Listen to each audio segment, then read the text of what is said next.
Medical examiner puts the victim's time of death at around midnight last night. This morning.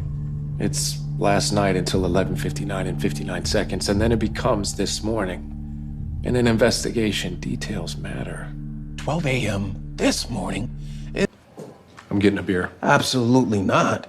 You saw those people at town hall. They were ready to grab torches and come after you like Frankenstein. Frankenstein was the doctor. They went after Frankenstein's monster. Details matter. Yes, they can tell no one was inside when it burned. Neighbor says Judy packed up and left town a couple days ago. Good. She thinks it could be arson. Probably saw it about the time those guys took a run at me in Tupelo. They're cleaning up loose ends. Anything in there that could have incriminated them is gone by now. They're spooked after what happened at Hubble's house last night. What happened at Hubble's house? I killed Dawson Kleiner and 4 other guys. Okay. So now we've got nothing. Only bright side is Mrs. Jobling wasn't here when they did it.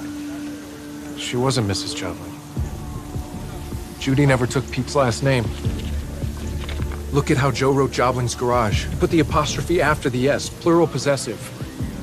Whatever was important to Joe is in a house where 2 Joblings reside. His parents' house. Keep telling you, Finley. I know details matter. Let's go.